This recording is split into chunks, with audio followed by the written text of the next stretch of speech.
Question में क्या दिया गया है, 15 पुरुष किसी कार्य को 30 दिन में पूरा कर सकते हैं, 9 पुरुष उसी कार्य को कितने दिन में पूरा करेंगे।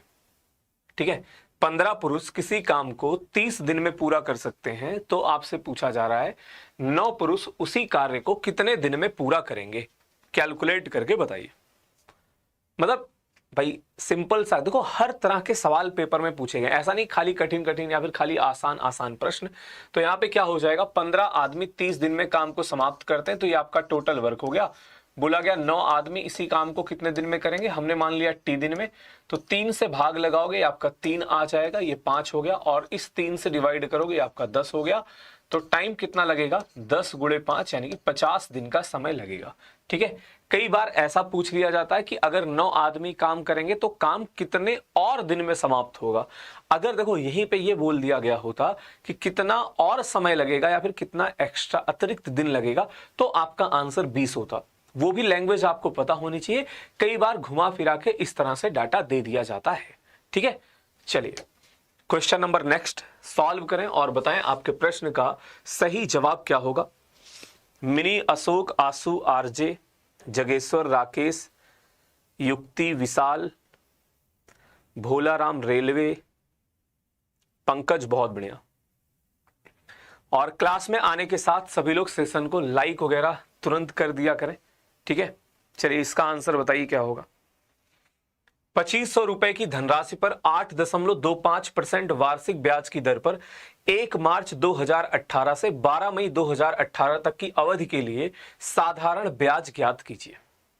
अब देखो यहां पे जो आपको सिंपल इंटरेस्ट बताना है वो एक रेंज दिया गया है, 1 मार्च 2018 से 12 मई 2018 तक की अवधि के लिए आपको बताना है।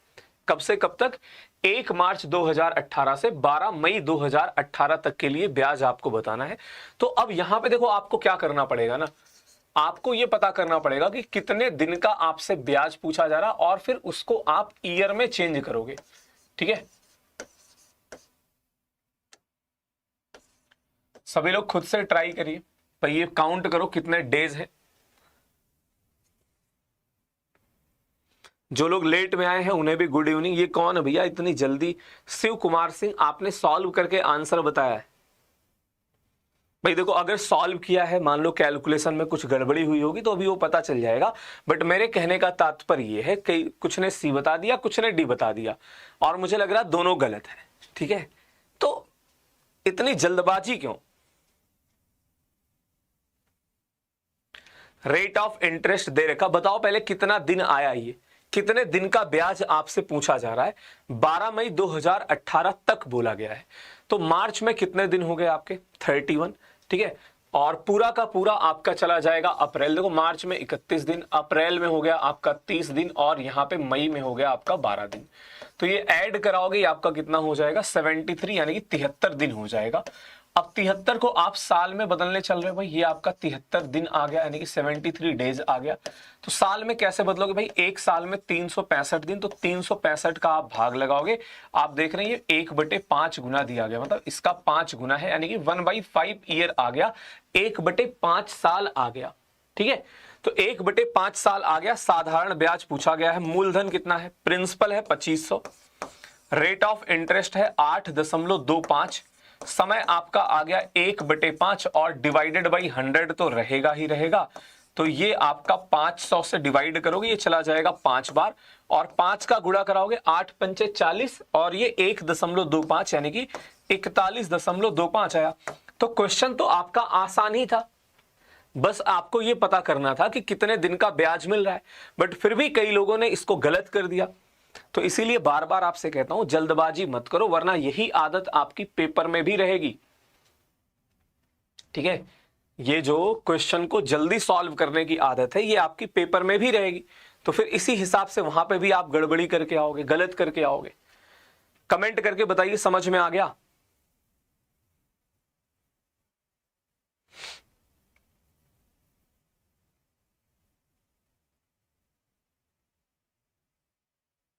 तो कहां पे मिस्टेक किया था, जो 23.25 और 38.25 बता रहे थे।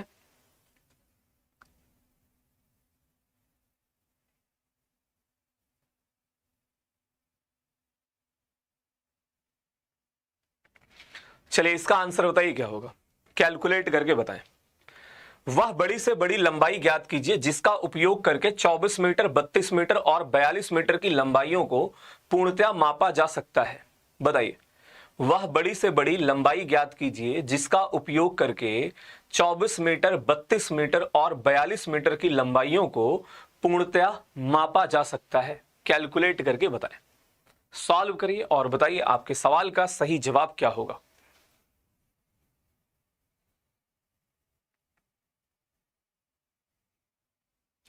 तो सिंपल आपको क्या करना है, इनका HCF कैलकुलेट करना है, यानी कि वो नंबर आपको पता करने हैं जो 24, 32 और 42 को क्या करे, पूर्णतया विभाजित कर दे। भाई ऑप्शन करना चाहो, ऑप्शन से आप चेक करा सकते हो क्या वो संख्या 4 है। कई लोग जल्दबाजी में, हो सकता किसी ने 4 तो नहीं बताया, एक बार मैं चेक करूं। ये किसी ने लिखा है सॉरी 2, इसका मतलब आपने गलत भी किया रहा हो। ठीक है, तो 4 से देखो, 4 से आपका 42 डिवाइड नहीं होगा, तो यहां पे इनका HCF कितना आएगा, जल्दबाजी में कोई 4 बता सकता है, इनका HCF आएगा 2। ठीक है, तो वह बड़ी से बड़ी लंबाई कितनी हो जाएगी, 2 मीटर हो जाएगा। इसका आंसर बताइए क्या होगा, कैलकुलेट करके बताएं। सॉल्व करिए और बताइए आपके प्रश्न का सही जवाब क्या होगा, कैलकुलेट करके बताइए।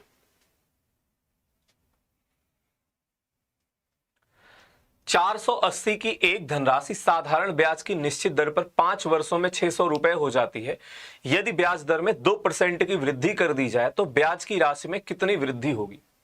तो ब्याज की राशि में कितनी वृद्धि होगी, यानी कि ब्याज की जो राशि है वो कितनी बढ़ जाएगी, बताइए।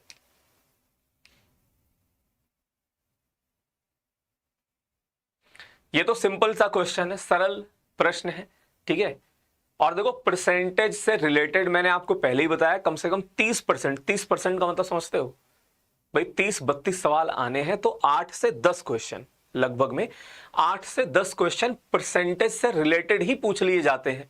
ठीक है, और इतने ही सवाल आपके एडवांस मैथ से आ गए, तो मतलब 20, 22, 23 क्वेश्चन अगर किसी को सही करना है, एडवांस मैथ पढ़ लो, परसेंटेज से रिलेटेड टॉपिक पढ़ लो। बट परसेंटेज से रिलेटेड टॉपिक कौन कौन से हैं, प्रतिशत, लाभ तथा हानि, डिस्काउंट, साधारण ब्याज, चक्रवृद्धि ब्याज। ठीक है, तो 2% अगर बढ़ गया तो आपको 2% ज्यादा ब्याज मिलेगा भैया, 480 रुपए पर 2% ज्यादा ब्याज। बट 5 साल की बात करेगी, मतलब टोटल आपको 10% ज्यादा मिलेगा, तो 480 का 10% हो जाएगा 48 रुपए, यानी 48 क्या होगा, आपके प्रश्न का सही जवाब हो जाएगा। और देखो ये सब ऐसे टॉपिक, मतलब प्रायिकता के क्वेश्चन, जैसे आप क्लास में आप कर रहे हो, रेगुलर पढ़ रहे हो, जो सवाल मिले अलग नोट करते चलो, तो आप पेपर में वैसे भी सवाल बना दोगे, अलग से टॉपिक नहीं भी पढ़ोगे तब भी। ठीक है, क्योंकि वहां पे आपको समझाया जाएगा। जैसे ताश के पत्ते से रिलेटेड क्वेश्चन आपको बताऊंगा भाई, जो लोग ताश खेलते होंगे उन्हें तो सीधा सीधा पता होगा कि ताश की गड्डी में फेस कार्ड कितने होते हैं। ठीक है, फेस कार्ड का मतलब समझ रहे हो भाई, जो ताश के पत्ती होती है, यानी कि जो आपके कार्ड होते हैं जिसमें फोटो बना होता है, उसे आप कहते हैं फेस कार्ड।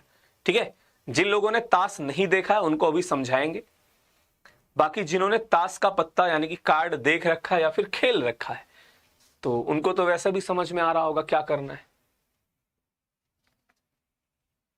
नहीं भैया 4 नहीं होते, मैं आपको बता देता हूं। देखो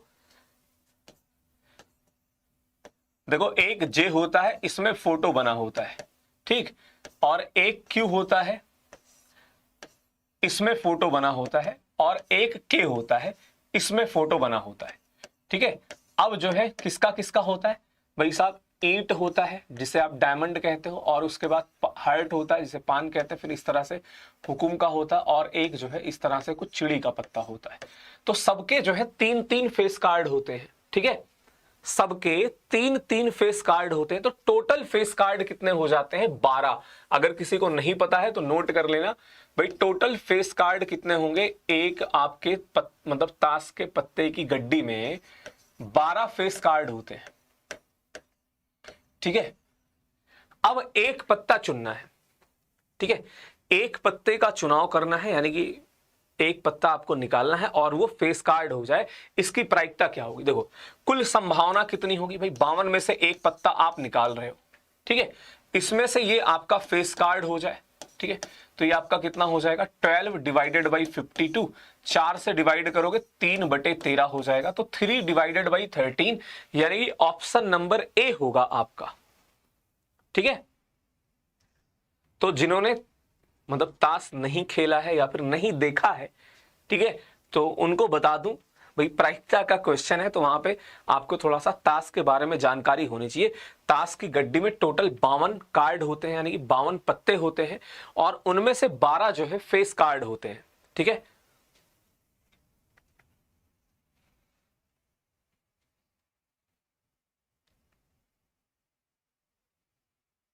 और सभी लोग सेशन को लाइक जरूर कर दीजिए। क्लास में आने के साथ ही आप सेशन को लाइक कर दिया करें। जो लोग नए हैं चैनल को सब्सक्राइब कर लीजिए। क्लास का जो समय है आपका वो रात के 9 बजे है, और रेगुलर देखो आप क्लास अटेंड करो। पता कई लोगों का क्या है, अरे सर देखो ऐसे ही होता है, जैसे पहले फॉर्म की लास्ट डेट थी 14, ठीक है, ये हटा दिया गया, डेट बढ़ गई, अब उनका तैयारी करने का वो अपना हिसाब किताब लगा ली, बोले ठीक एक हफ्ता बढ़ गया इधर, और फिर तो दीपावली आ जाएगी, अब मैं सीधा दीपावली के बाद पढ़ूंगा।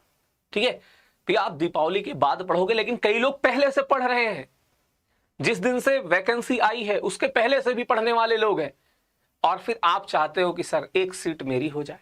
भैया कैसे हो जाएगी, है जोन सिलेक्ट करने से होगा सिलेक्शन? नहीं होगा। ठीक है, पढ़ने से होगा, मेहनत करने से होगा। ठीक है, तो ये जो चुनाव करते हैं ना, ये वाला जोन ले लेता हूं। ठीक है, फिर पता चला सिलेक्शन होने के बाद भी परेशान होते हैं। 2a equal to 3b equal to 4c और a plus B plus C equal to 13√2 है, तो a square plus B square plus C square का मान ज्ञात कीजिए। ठीक है, अब यहां पे देखो ये भी सिंपल सा ही प्रश्न है, आप आइए मतलब इसको समझते हैं हम लोग। भाई 2a बराबर दिया गया 3b बराबर 4c, तो यहां पे आप मुझे ये बता दो ए बी सी का अनुपात क्या होगा। ए बी सी का अनुपात क्या होगा, ये पहले तो रेशियो का कंसेप्ट लगाना पड़ेगा। आइए समझते हैं। भाई तीनों वैल्यू बराबर है, तो इनका एलसीएम जो गुणांक है उनका एलसीएम आपने लिया, जो कि आया 12, तो आपने इसको 12 के बराबर कर दिया। ए का मान क्या होगा, 2 का भाग लगाओगे ये आपका 6 यूनिट, 3 से डिवाइड करोगे ये आपका 4 यूनिट, 4 का भाग लगाओगे ये आपका 3 यूनिट, तो 6 4 10 3 13, यानी कि टोटल इनका जोड़ आया 13। जबकि आपके क्वेश्चन में बोला गया है नहीं ये 13√2 है, इसका मतलब डाटा √2 गुना दिया गया है। तो अगर मैं आपसे पूछता a की वैल्यू क्या होगी, a का मान क्या होगा, तो a का मान √2 गुना हो जाता, यानी कि 6√2 होता। ठीक है, अब हमारे क्वेश्चन में क्या पूछा गया है, a का वर्ग प्लस b का वर्ग प्लस c का वर्ग। देखो मैं डायरेक्ट वर्ग भी करा सकता हूं, बट मैं लिख दे रहा हूं। यहां पे क्या होगा 6√2 का होल स्क्वायर प्लस का 4√2 का होल स्क्वायर और प्लस का 3√2 का होल स्क्वायर। आप ये काम डायरेक्ट भी कर सकते थे, ये सब लिखे बिना भी। तो 36 गुणे 2 यानी कि आपका हो जाएगा 72, 16 गुणे 2 ये आपका हो जाएगा 32, और 9 गुणे 2 ये आपका हो जाएगा 18। तो 50 प्लस का 72 यानी कि 122 क्या होगा, 122 जो है हमारे क्वेश्चन का सही जवाब हो जाएगा। क्या होगा, 122 हमारे सवाल का सही जवाब हो जाएगा। क्लियर? सर आपके चैनल पर वीडियो नहीं मिल रहा है। मेरे भाई वीडियो कैसे नहीं मिल रहा है, यूट्यूब वाले को बुलाऊं क्या एक दिन? आप जाओ प्लेलिस्ट में, ठीक है, प्लेलिस्ट पूरा बना हुआ है, टॉपिक वाइज का अलग से, प्रैक्टिस सेट का अलग से। ठीक है, तो जितनी वीडियो है अभी वो तो आपको वहीं पे मिल जाएंगी। ठीक है, और अगर नए हो चैनल पे तो सब्सक्राइब जरूर कर लो, वरना पता चला कहीं ढूंढ और रहे हैं, पड़ोसी के यहां ढूंढ रहे हो, फिर कैसे मिलेगा क्लास? पड़ोसी का मतलब जहां पे पहले मेरी क्लासेस होती थी। इसका आंसर बताइए क्या होगा, ऐसी जगह पर ढूंढेंगे तो कैसे मिलेगा? इसका आंसर बताओ,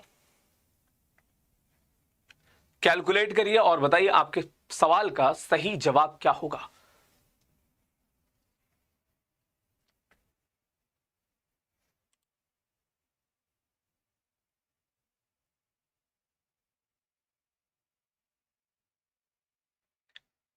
किसी दिए गए कार्य को पूरा करने में इमरान को 11 दिन, ताहिर को 15 दिन लगते हैं और अमला को 13 दिन लगते हैं।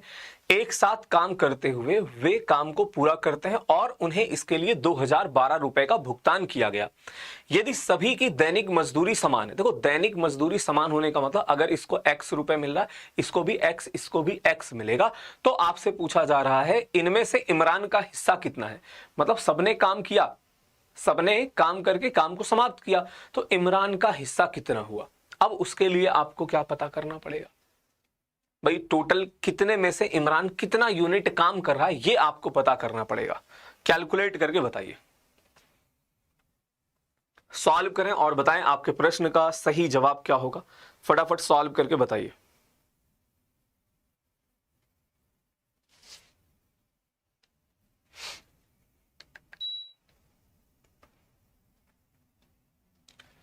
देखो मैं देखता हूं थोड़ा सा अगर अच्छा क्वेश्चन आ गया ना, फिर आप लोगों का आंसर आना बंद हो जाता है। ठीक है, आसान सवाल के ज्यादा आंसर बताते हो भाई, कम से कम सॉल्व करो, गलत आए या फिर नहीं बना वो बताओ, लेकिन कमेंट किया करो, मतलब बताया करो जो भी आपके साथ हो रहा है। कहीं पे अटक गए वो भी बता दो कि सर इसके बाद मैं वहां पे रुक गया, फंस गया। ठीक है, वरना समझ नहीं पाओगे, दिक्कत इस बात की है। और पता चला एक आंसर आया किसी का, फिर वही सबका आने लग जाता है। गलत हुआ तो सबका गलत, सही हुआ तो सबका सही। तो यहां पे इमरान, ताहिर और अमला की बात करी गई है, तो ये इमरान हो गया, ये आमिर, आमिर नहीं यहां पे ताहिर है और ये है अमला। ठीक है, ये 11 दिन में और ये जो है 15 दिन में और ये 13 दिन में काम को समाप्त करें। भाई टोटल वर्क कितना हो जाएगा बताएगा कोई। तीनों संख्याओं का कोई भी कॉमन फैक्टर नहीं है, तो सीधा इनका गुणा होगा, यानी कि 11 गुणे 15 गुणे 13 हो जाएगा। ये होगा टोटल वर्क। ठीक है, अब हम देखने वाले हैं कौन कितने यूनिट काम कर रहा है। ध्यान से समझना भाई, 11 का भाग लगाओगे तो ये क्या करेगा, 15 गुणे 13 यानी कि 150 प्लस का 45, ये 195 यूनिट काम करेगा। ठीक है, इसकी बात करी जाए 11 गुणे 13 यानी कि 143 यूनिट काम करेगा। इसकी बात करी जाए तो 11 गुणे 15 यानी कि 165 यूनिट काम करेगा। ठीक है, आपने पता कर लिया कौन कितने यूनिट काम कर रहा है। भाई जितना यूनिट काम करोगे उतना ही पैसा आपको मिलेगा। ठीक है, अब हमसे पूछा गया है इमरान का हिस्सा कितना है। भैया इमरान क्या करता है, 195 यूनिट काम करता है।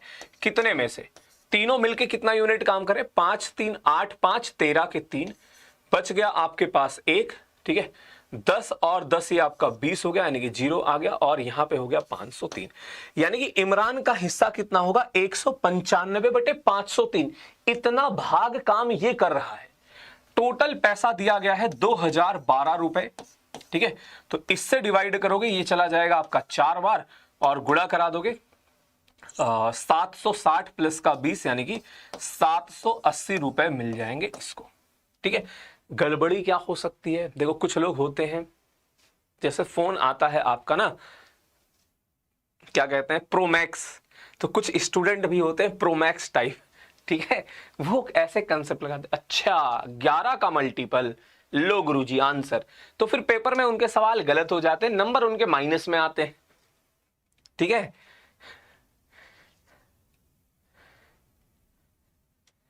तो भैया इतना मतलब खतरनाक वाला शॉर्टकट ना लगाएं, सवाल आपको बनाने पड़ेंगे, कंसेप्ट से आपको चलना पड़ेगा। यहां पे हमने क्या पता किया, इमरान टोटल में से कितने यूनिट काम कर रहा है, तीनों मिलके अगर इतना काम कर रहे हैं तो इमरान का हिस्सा है 195, यानी कि इतना बटे इतना काम कर रहा है, तो रुपया भी इतना ही भाग मिलेगा।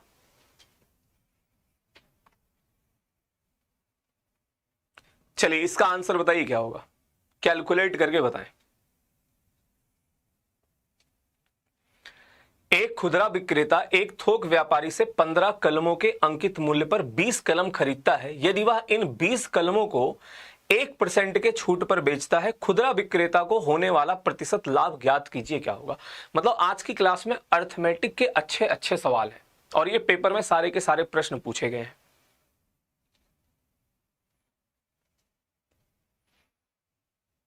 शुभ, संजय, उत्कर्ष, पवन, आशु, अनु, माही, युक्ति, जितेंद्र, कुमारी खुशी, SGM, बहुत बढ़िया। इसका आंसर बताइए क्या होगा।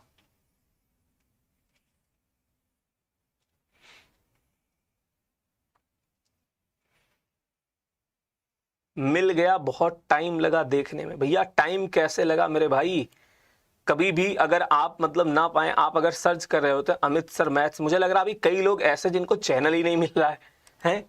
भाई इसके लिए बताओ क्या किया जाए। मैं सोच रहा हूं एक दिन 24 घंटे की स्ट्रीमिंग कर दूं क्या, लगातार 24 घंटे की, मतलब क्लास नहीं लूंगा, स्ट्रीमिंग कर दूंगा सिर्फ चैनल के बारे में बताने के लिए, उसके बाद वीडियो को कर दूंगा डिलीट। क्योंकि कई सारे लोग ऐसे, भाई जब आप ये मैसेज करते हो ना, मुझे काफी दुख होता है कि इतने दिन से क्लास ले रहा हूं, इतने दिन से पढ़ा रहे हैं, फिर भी आप लोग नहीं पा रहे हैं।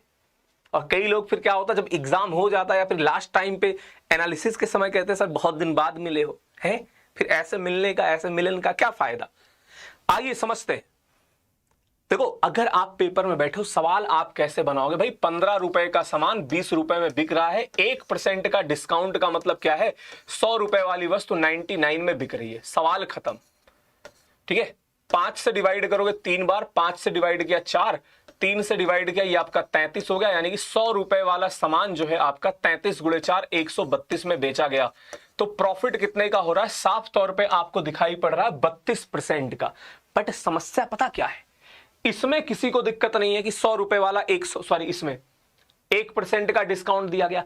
इसमें समस्या हो सकती है कि इसको पलट कैसे दिया, इसमें दिक्कत आ सकती है कि इस डाटा को पलटा कैसे। तो आइए बताता हूं कैसे पलटा। देखो यहां पे बोला गया है 15 का अंकित मूल्य के बराबर, यानी मार्क प्राइस इंटू 15 बराबर किसके है, 20 वस्तुओं के क्रय मूल्य के। अब यहां से आप बताओ सीपी और मार्क प्राइस का रेशियो कितना आएगा। 15 रुपए वाला सामान 20 रुपए में बिक रहा है, यानी कि सीपी और मार्क प्राइस यही तो दिया गया है आपके प्रश्न में, तो ये अपने आप उल्टा हो जाएगा।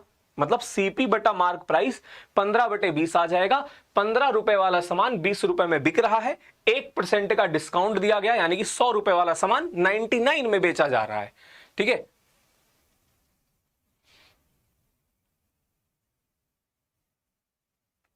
अरे ठीक हो तो आगे बढ़ जाओ, इसका आंसर बता दीजिए। अब ये एकदम लल्लू लाल वाला सवाल है, हलवा टाइप क्वेश्चन भी था पेपर में। बताइए, दो संख्याओं का जोड़ 40 है और उनका गुणनफल 60 है, उनके व्युत्क्रम का योग ज्ञात कीजिए। दो संख्याओं का योग 40 है और उनका गुणनफल 60 है, उनके व्युत्क्रम का योग ज्ञात कीजिए। कैलकुलेट करें और बताएं आपके सवाल का सही जवाब क्या होगा। फटाफट सॉल्व करके बताइए।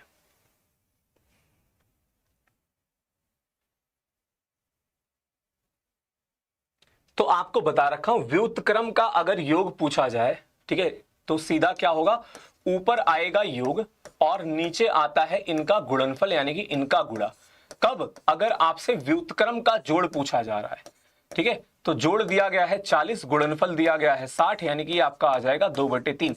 अगर किसी को समस्या है भैया आपको बता देता हूं, देखो 1/x, मान लो x और y आपके संख्याएं हैं, तो क्या होगा 1/x प्लस 1/y कितना हो जाएगा, x प्लस का y डिवाइडेड बाई xy। ठीक है, 1/x प्लस का 1/y, तो यहीं से ये आता है, इसमें कोई रॉकेट साइंस जैसा कुछ नहीं है, सिंपल है। आ जाओ बोर्ड पे, इसका आंसर बताइए क्या होगा। 3/2 वालों को ना कोपचे में लेकर चलना पड़ेगा, उनका ट्रीटमेंट अलग से किया जाएगा। अच्छा 3/2 भी ऑप्शन में था क्या। यदि एक कमरे की लंबाई, चौड़ाई और ऊंचाई 20, 25 और 35 मीटर है, तो कमरे की चारों दीवारों का कुल पृष्ठ, काफी बड़ा कमरा है, ठीक है, चारों दीवारों का क्षेत्रफल बताना है।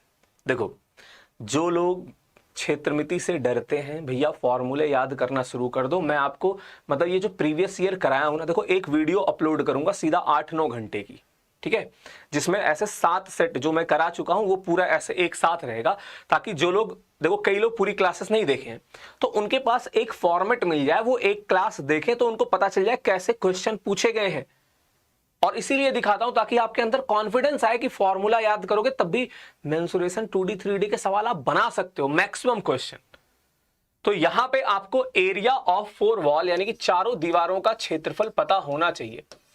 एरिया ऑफ 4 वॉल यानी कि चारों दीवारों का क्षेत्रफल पता होना चाहिए, जो जिसका फॉर्मूला क्या होता है 2h into L plus B.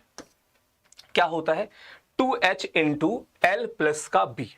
तो वैल्यू पुट कराना शुरू कर दो भाई, सब कुछ तो दिया गया है आपको। अब ये फॉर्मूला पता होगा तो कोई दिक्कत नहीं आएगी।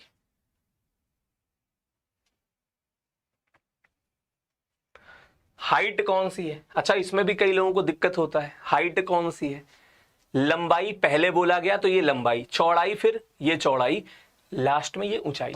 ठीक है, तो हाइट 35 है तो 2 गुणे 35 हो जाएगा 70, और यहां पे आपका आ जाएगा 20 प्लस का 25 यानी कि 70 इंटू 45, 70 गुणे 45 हो गया, गुणा भाग तो करा ही लेते हो, 0 35 बच गया 3, 28 और 3 जो है आपका 31 हो गया, तो 3150 वर्ग मीटर हो जाएगा। अगर टोटल सरफेस एरिया पूछा जाता तो क्या करते?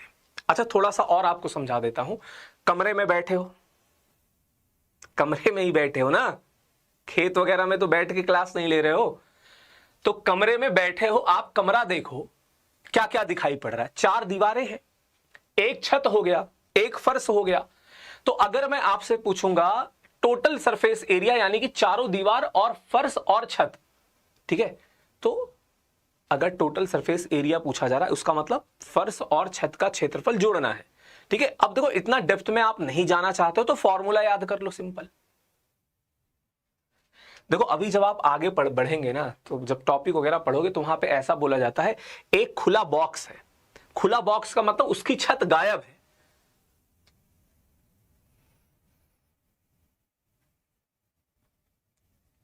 भाई ठंड पड़ रही है, कई लोग इस समय खेत में धान वान में पानी वगैरह देने जाते हैं, तो अपना पानी चला दिया है, ट्यूबवेल से पानी जा रहा है और वो क्लास अटेंड करें, इसलिए मैंने पूछा।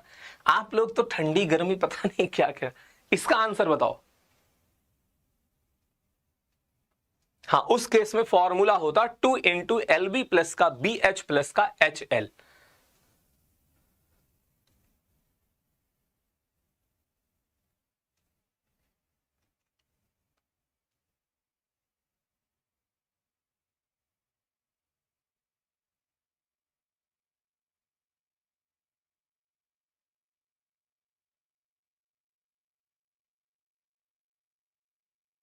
सॉल्व करके बताइए। एक्स और वाई एक काम को क्रमशः 15 और 20 दिन में पूरा कर सकते हैं। जड़ की कार्य क्षमता एक्स से 5/2, 5/2 का मतलब क्या है 2.5 गुनी है। तो आपसे बोला जा रहा है अगर वे लोग एक साथ काम करें तो काम कितने दिन में पूरा होगा, बताइए।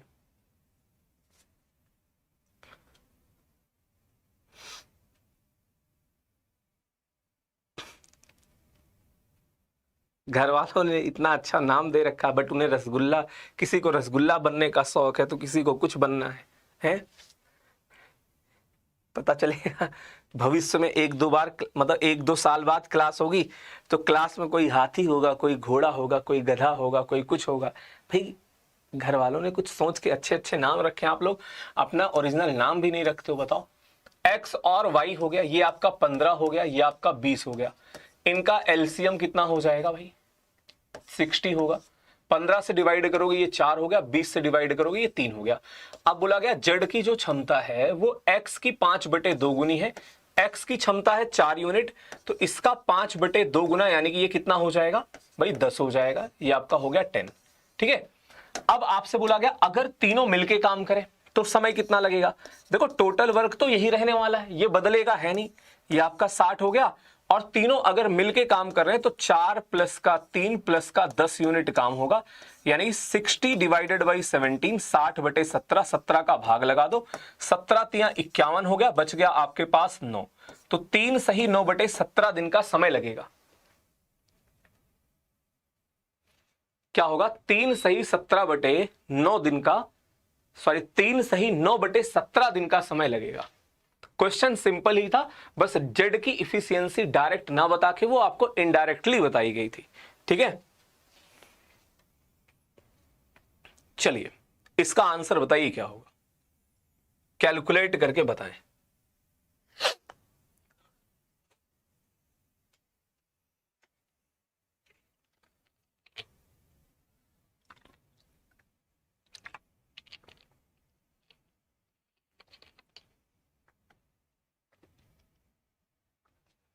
यदि x इक्वल टू 12 और y इक्वल टू 7 है तो x की घात 2 प्लस का y की घात 2 माइनस का xy डिवाइडेड बाई x की पावर 3 प्लस का y की पावर 3 का मान ज्ञात कीजिए।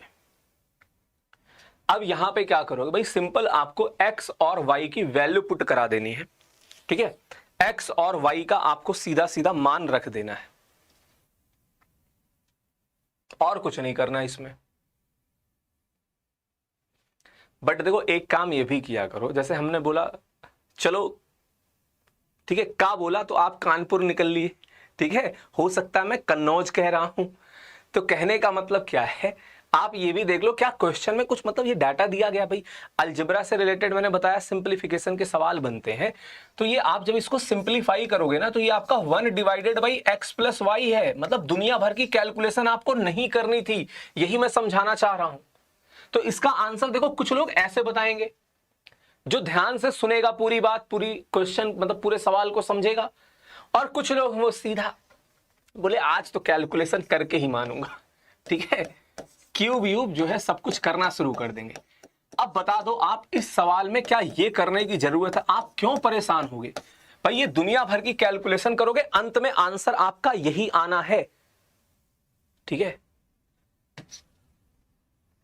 बाकी एक बार लिख के बता देता हूं, x की पावर 3 प्लस का y की पावर 3, कई बार बताया है पहले भी, ये आपका क्या होगा x प्लस का y और अगले ब्रैकेट में x स्क्वायर माइनस का xy प्लस का y स्क्वायर। तो ये होता है, इसीलिए मैं आपसे कहता हूं कि ये अलजेब्रा से रिलेटेड आपका सिंप्लीफिकेशन का सवाल है। ठीक है, तो आंसर देख के आपका 1/19 आता। बताओ समझ में आया कि नहीं आया, और कितने लोग तुरंत दौड़ पड़े थे क्यूब या फिर वर्ग करने के लिए। अब देखो ऐसे सामने कोई नहीं आएगा, ठीक है, कोई नहीं बोलेगा कि मैं जा रहा था कैलकुलेशन करने, बट एक्चुअल में वो जा रहे थे, वो तो मैंने रोक लिया, वरना कानपुर निकल गए होते। इसका आंसर बताइए क्या होगा।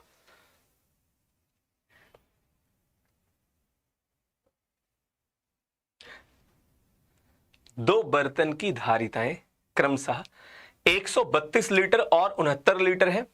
उस अधिकतम आकार के कंटेनर की धारिता ज्ञात कीजिए जिससे दोनों बर्तनों की सामग्री को पूर्णतया मापा जा सकता है। बताएं, कैलकुलेट करिए और बताइए आपके सवाल का सही जवाब क्या होगा।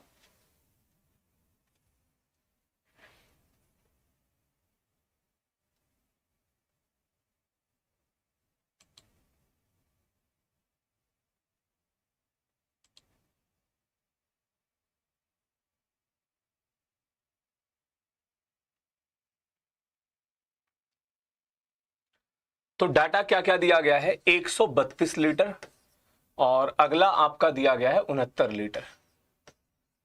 ठीक है, ये ऑप्शन इसी के हैं, बताओ जरा।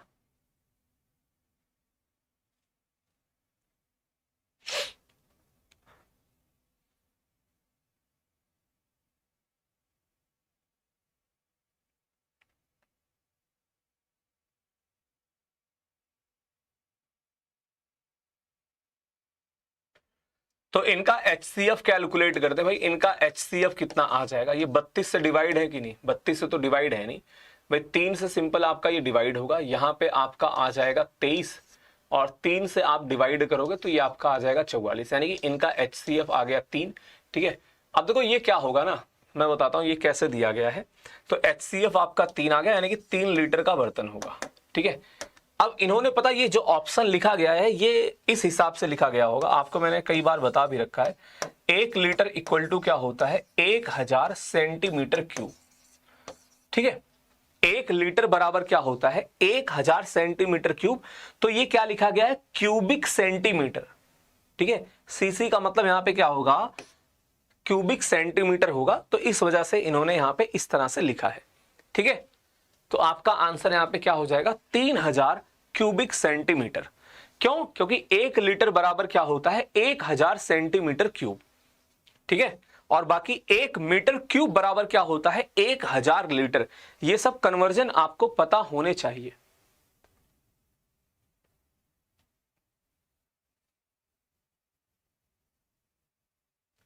चलिए क्वेश्चन नंबर नेक्स्ट सॉल्व करें और बताएं आपके प्रश्न का सही जवाब क्या होगा। फटाफट सॉल्व करके बताइए। एक टेलीविजन निर्माता एक टीवी सेट को 24,750 रुपए में बेचकर 10% का लाभ कमाता है। यदि उत्पादन लागत में 15% की वृद्धि होती है तो 15% का लाभ प्राप्त करने के लिए उसे टीवी सेट को कितने रुपए में बेचना चाहिए, यानी कि नया विक्रय मूल्य क्या रखना चाहिए। कैलकुलेशन कॉपी पेन में करना, ठीक है।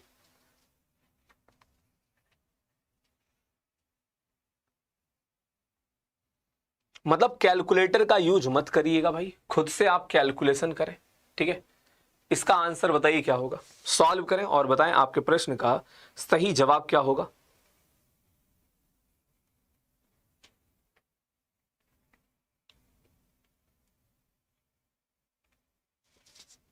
एक टीवी सेट को 24,750 रुपए में बेचकर 10% का लाभ कमाता है।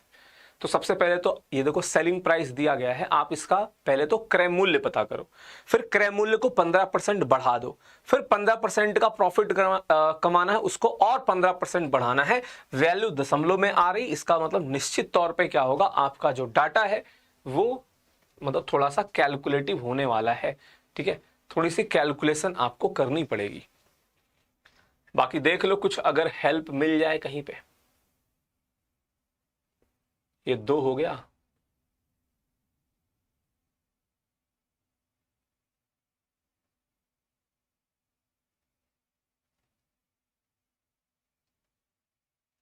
बताइए सॉल्व करके कितना आएगा।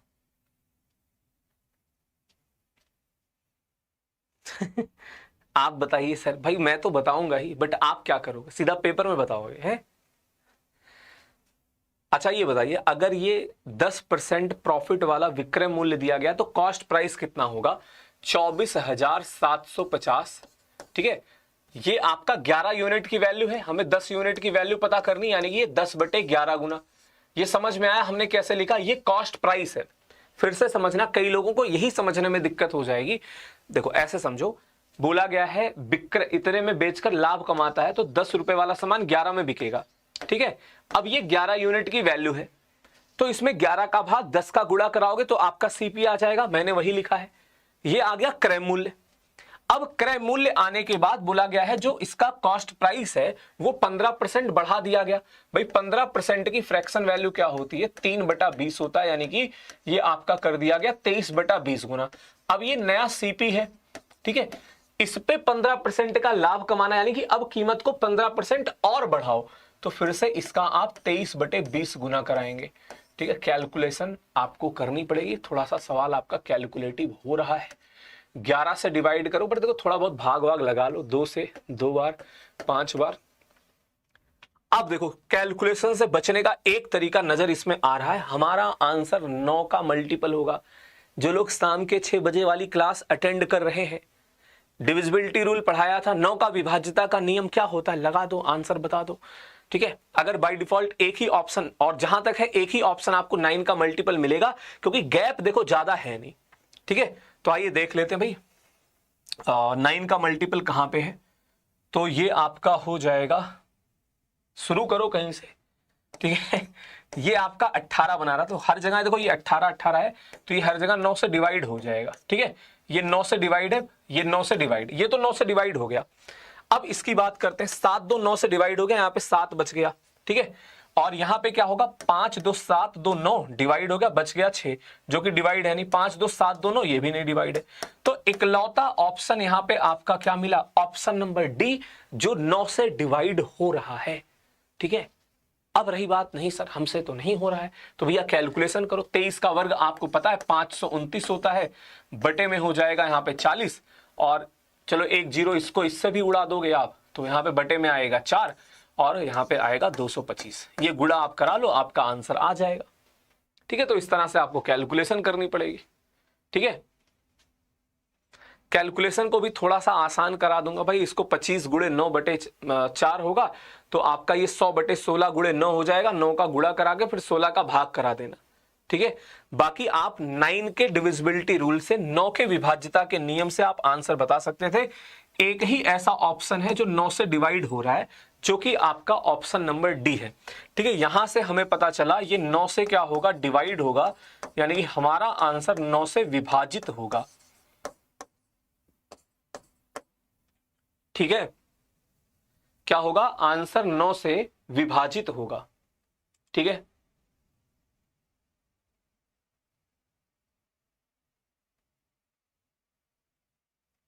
क्या बफरिंग हो रही, क्या कोई बफरिंग नहीं है? इसका आंसर बताइए क्या होगा, कैलकुलेट करके बताएं। और जिन लोगों ने सेशन को लाइक नहीं किया है, फटाफट से लाइक, चैनल पे नए हैं तो चैनल को सब्सक्राइब जरूर कर लें। और प्रैक्टिस सेट वाली क्लास आपकी रात के 9 बजे, टॉपिक वाइज क्लास जो है आपकी शाम के 6 बजे होती है।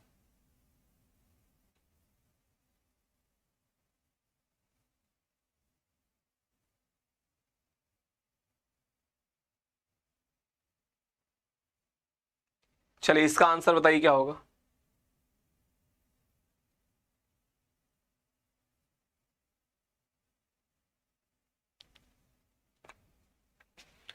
एक लंबवृत्तीय बेलन में कर्व सरफेस एरिया और टोटल सरफेस एरिया का अनुपात आपको बताया गया है, यानी वक्र पृष्ठीय क्षेत्रफल और कुल पृष्ठीय क्षेत्रफल का अनुपात दिया गया है, जो कि आपको कितना बताया गया भाई, 5/9 बताया गया, 5:9। तो आपसे पूछा जा रहा बेलन की ऊंचाई और बेलन की त्रिज्या का अनुपात क्या होगा। अब यहां पे भी देखो, ये भी सीधा सीधा फॉर्मूले से रिलेटेड क्वेश्चन है। अगर आपको फॉर्मूला पता होगा तो आप क्वेश्चन बना लेंगे, नहीं पता होगा तो नहीं बना पाओगे। ठीक है,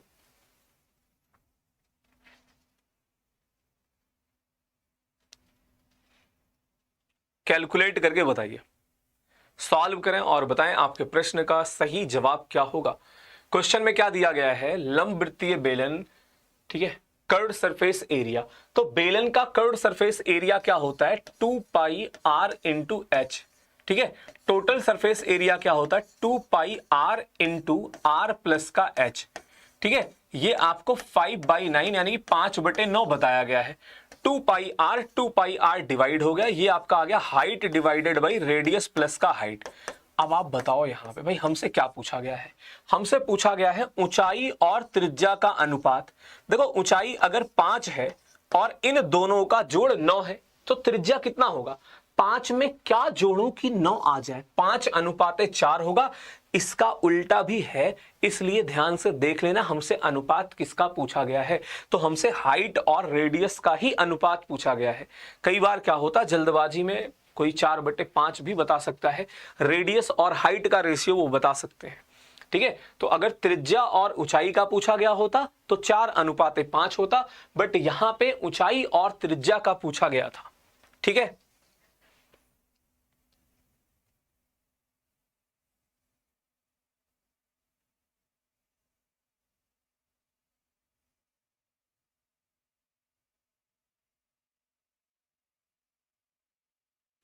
चलिए इसका आंसर बताइए क्या होगा।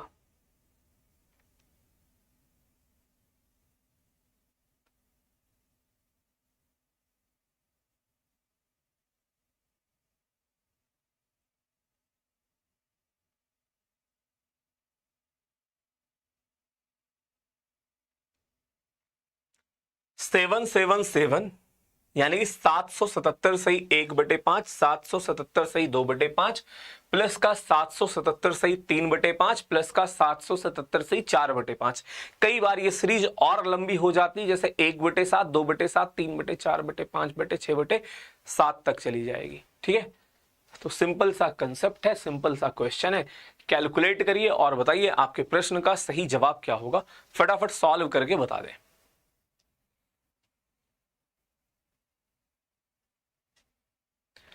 अब देखो, पता कई लोगों को ना, जो मैं लिखने जा रहा हूं उनको इसमें भी दिक्कत होता है, उन्हें ये नहीं पता कि इसको ऐसा लिख सकते हैं।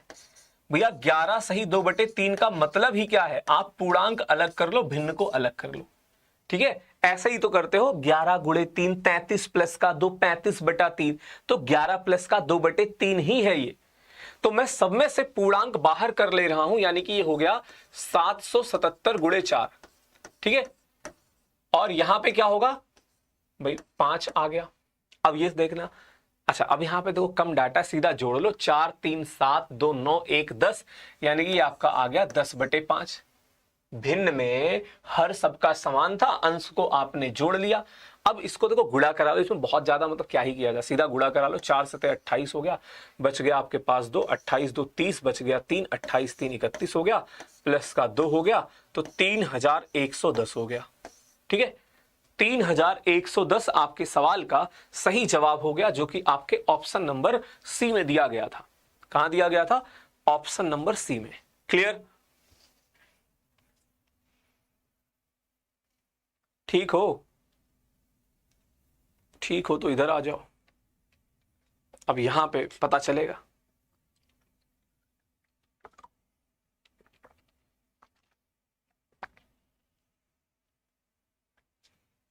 इसका आंसर बताइए क्या होगा, कैलकुलेट करके बताएं।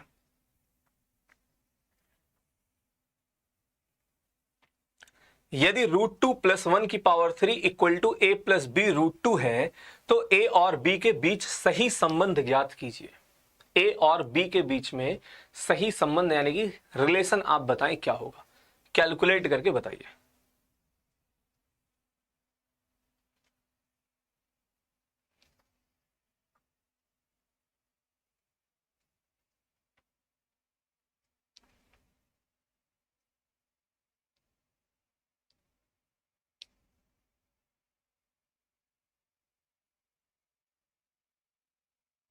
कैलकुलेट करके बताएं।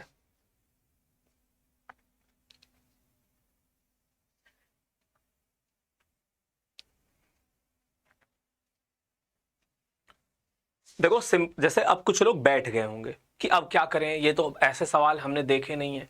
भैया सिंपल, आप क्या करो, इसका क्यूब तो करो। ठीक है, इसका क्यूब करोगे, पूर्णांक मिलेगा, एक डाटा √2 के साथ मिलेगा, ए और बी आपको मिल जाएगा, रिलेशन बता देना। तो इतना कठिन नहीं है, लेकिन जब आप बैठ जाओगे, कुछ करोगे नहीं, तो फिर तो सवाल अपने आप बनेगा नहीं। √2 + 1 की पावर 3 है, तो ए का क्यूब, इसका क्यूब कराओगे 2√2 मिलेगा। ठीक है, 1 का क्यूब यानी कि 1 आ गया, प्लस का 3ab यानी कि 3√2 आ जाएगा, और ब्रैकेट के अंदर √2 प्लस का 1। अब ये मैं बता देता हूं कैसे लिखा गया है, a की पावर 3 प्लस का b की पावर 3 प्लस का 3ab, इन दोनों का गुणा √2 आ गया, और इन दोनों का जोड़। तो सॉल्व करते हैं इसको, 2√2 प्लस का 1 आ जाएगा, इसका गुणा इसमें कराओगे, प्लस का 6 हो जाएगा, और प्लस का 3√2 हो जाएगा। पूर्णांक को पहले देख लो, ये आपका आ गया 7, और ये आपका आ गया 5√2। ठीक है, इसको कंपेयर करा लो, डाटा यहां पे आपका क्या दिया गया है, a प्लस का b√2 से। ठीक है, तो a की वैल्यू आ गई 7, b की वैल्यू आ गई 5। अब देखो कहां पे कंडीशन सेटिस्फाई हो रहा है, a है आपका 7, b है 5, तो a माइनस b 2, यही तो है भाई, इनका अंतर 2 के बराबर है, तो a माइनस बी जो है आपका 2 के बराबर है। पूछा गया है a और b के बीच में करेक्ट रिलेशन कौन सा है, सही संबंध कौन सा है। अब आप खुद बताओ, क्या ये कठिन प्रश्न था? बताइए, क्या ये कठिन सवाल था? जी नहीं।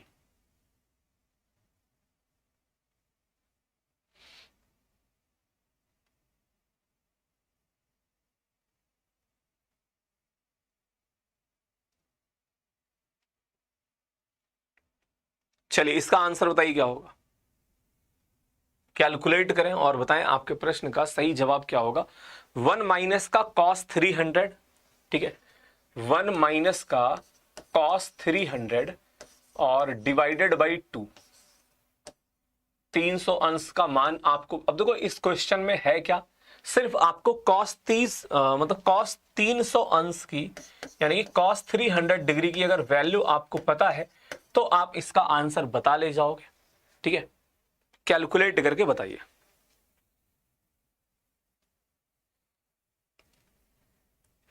हीरा वाला ऐड आ गया, हीरा खरीद लो भाई, क्या करोगे हैं?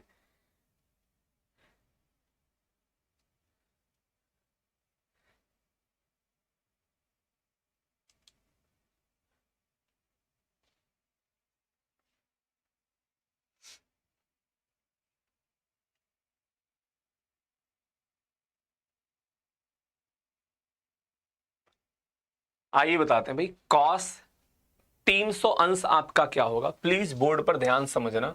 देखो 0 से 90, 90 से 180, 180 से 270, 270 से 360, मतलब कॉस माइनस का 60 है ये। हम लोग इसको क्या लिख सकते हैं, कॉस माइनस का 60, और कॉस माइनस थीटा क्या होता है, कॉस थीटा ही होता है, यानी कि कॉस 60 हो गया, और कॉस 60 की वैल्यू होती है 1/2। ठीक है, तो ऊपर क्या होगा, मतलब 1 में से 1/2 आप घटाओगे तो ये आपका 1/2 ही आएगा, डिवाइडेड बाई 2, यानी कि रूट का 1/4 आ गया, और 1/4 का रूट लोगे तो ये आपका 1/2 हो जाएगा, यानी कि 1/2 क्या होगा, आपके सवाल का सही जवाब हो जाएगा। नीरज कुमार जी धन्यवाद। 3 में से 1 का आपने चुनाव किया है, तो आपकी प्रायिकता पता क्या है, 1/3 है। आ जाओ इधर इसका आंसर बता दीजिए क्या होगा, कैलकुलेट करिए और बताइए आपके प्रश्न का सही जवाब क्या होगा। 40% वस्तुओं को 2% की हानि पर बेचा जाता है और शेष वस्तुओं को 4% के लाभ पर बेचा जाता है। यदि 250 रुपए का कुल लाभ अर्जित होता है तो बेची जाने वाली वस्तुओं का क्रय मूल्य ज्ञात कीजिए। तो बेची जाने वाली वस्तुओं का क्रय मूल्य ज्ञात करें। कैलकुलेट करिए और बताइए आपके प्रश्न का सही जवाब क्या होगा। फटाफट सॉल्व करके बताएं।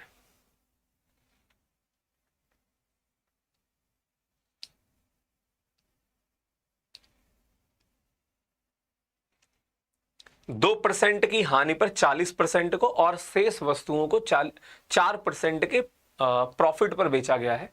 अब देखो यहां पे जो प्रॉफिट है ना वो आपको रुपए में बता दिया गया है। ठीक है, तो मतलब आपको ये देखना पड़ेगा हमें कितने परसेंट का प्रॉफिट हो रहा है। और अगर आपने परसेंट जैसे मान लो आया ओवरऑल, फॉर एग्जांपल मान लीजिए 5% आया, तो 5% की वैल्यू ये हुई, तो आप 100% की वैल्यू बता देना। ठीक है, 100% का मान आप बता दीजिएगा। तो 40% का मतलब क्या है भाई, 2/5। ठीक है, 2/5 का मतलब है 2 हिस्सा ये हो गया और ये बच गया 60%, टोटल 5 है। इस पे 2% का नुकसान हो रहा है, इसको 4% के लाभ पर हमने मान लिया ओवरऑल x है, तो -4 प्लस का 12 इक्वल टू आ गया आपका 5x। x की वैल्यू कितनी हो जाएगी, 8/5%। इतने का आपको प्रॉफिट हो रहा है, कितने का, 8/5% का लाभ हो रहा है। और जिसकी वैल्यू आपको बताई गई भाई 8/5% की वैल्यू आपको बताई गई है 250 है, 250 है। ठीक है, तो 100% की वैल्यू कितनी हो जाएगी भाई, 100% का मान कितना हो जाएगा, देखो कैलकुलेशन कर रहे हैं, 250 और ये हो जाएगा गुणे में 5/8, और फिर इसमें आप गुणा करा लोगे किसका, 100 का। कैलकुलेशन, ठीक है, कैलकुलेशन आपको करना है, तो ये आपका आ जाएगा कितना, 125 गुणे 125 आ जाएगा। 125 कैसे पता चला मुझे, देखो 1000 बटे में 8 आएगा 125, और 125 ये रहा, गुणा कराओगे तो 15,625 क्या होगा, आपके सवाल का सही जवाब हो जाएगा। यानी कि कुल वस्तुओं का क्रय मूल्य, ठीक है, बेची जाने वाली वस्तुओं का क्रय मूल्य कितना था, 15,625 था। कितना था, 15,625 था। क्लियर।